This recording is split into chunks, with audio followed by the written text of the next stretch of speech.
பனை மரங்களோட அமைப்பு பார்த்தீங்க அப்படின்னா, பொதுவா எல்லா பனமும் வந்து என்னன்னா, உங்களுக்கு வந்து ஒடுங்கி அதோட வேர் வந்து விரிஞ்சு போகும். ஆனா பனைமரம் மட்டும் என்னன்னா, மழை பெய்யறப்போ அதோட தண்ணீர வந்து நேரா அதோட வேருக்கு கொண்டு போய் கீழ வந்து சேகரிச்சு வைக்கும். அதான் ஒண்ணு சொல்லுவாங்க, பனைமரம் எவ்வளோ அடி உயரம் இருக்கோ, அதோட வேர் அதோட ஆழத்துக்கு இருக்கும்பாங்க. அது உண்மை கிடையாது. பனைமரத்தோட இது வந்து ஒரு பஞ்சு போன்ற ஒரு அமைப்பு இருக்கும். என்ன மழை பெஞ்சாலும் அதோட தண்ணிய வந்து அதோட வேருக்கு கீழ வந்து உங்களுக்கு வந்து அது சேர்த்து வச்சுக்கும். அதுதான் உண்மை. ஸோ பனைமரம் இருக்கக்கூடிய இடத்துல கண்டிப்பா நீர் மட்டம் நல்லா இருக்கும். இது வந்து அவங்க எல்லாமே இதுவரைக்கும் ரிசர்ச் படியும் ப்ரூவ் ஆனது ஒண்ணு. அடுத்தது அதுலேருந்து வரக்கூடிய ப்ராடக்ட்ஸ் வைஸ் பார்க்கும்போது உங்களுக்கு வந்து பதநீர் வந்து உங்களுக்கு வந்து ஆன்டி டயூரிட்டிக் ப்ராப்பர்ட்டின்னு சொல்லுவாங்க. குடிச்சிங்கன்னா உடம்புக்கு அது குளிர்ச்சி. பதநீரில் டீஃபால்ட்டாக நிறைய எலக்ட்ரோலைட்ஸ் இருக்குது. பொட்டாசியம், மேங்கனீஸ், மெக்னீஷியம் எல்லாமே உங்களுக்கு இருக்குது.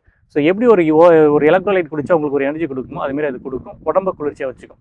அடுத்தது பனங்கிழங்கு. So one of the most underrated ப்ராடக்ட்னு கூட சொல்லுவேன். இது வரைக்கும் பனங்கிழங்கு என்ன பண்ணுவோம்னா, நம்ம வந்து அந்த பொங்கல் டைமில் சீசனுக்கு ஒரு நாள் 2 நாள் நம்ம சாப்பிட்றோமே தவிர அதுக்கப்புறமா பெருசாக கண்டுக்கிட்டது கிடையாது. பனங்கிழங்குல வந்து நார்ச்சத்து ரொம்ப அதிகம், காம்ப்ளெக்ஸ் கார்போஹைட்ரேட்ஸ் அதிகம், ஆன்டி டயபெட்டிக் ப்ராப்பர்ட்டி ரொம்ப அதிகம். ஸோ பனங்கிழங்க ரெகுலராக கிடைக்கிறப்போ தயவுசெய்து பனங்கிழங்கு ரெகுலராக முடிஞ்சாலும் ஒரு நாளைக்கு ஒரு கிழங்கு 2 கிழங்கு வாங்கி சாப்பிடுங்க. இல்லாத பட்சத்தில் இப்போ பனங்கிழங்க பவுடர் பண்ணி நிறைய பேர் சேல் பண்ணுறாங்க. நாங்களுமே சேல் பண்ணுறோம். நம்ம மார்க்கெட்டில் இப்போ நிறைய பேர் பண்ண ஆரம்பிக்கிறாங்க. ஸோ நீங்கள் பண்ணக்கூடிய இட்லி, தோசை, சப்பாத்தி அல்லது நார்மலாக பண்ணக்கூடிய இட்லி, அதாவது பொரியலில் கூட ஒரு 2 ஸ்பூன் டெய்லி ஆட் பண்ணிட்டு வந்தீங்க அப்படின்னா உங்களுக்கு தேவையான நார்ச்சத்தை வந்து அது உங்களுக்கு கொடுக்கும்.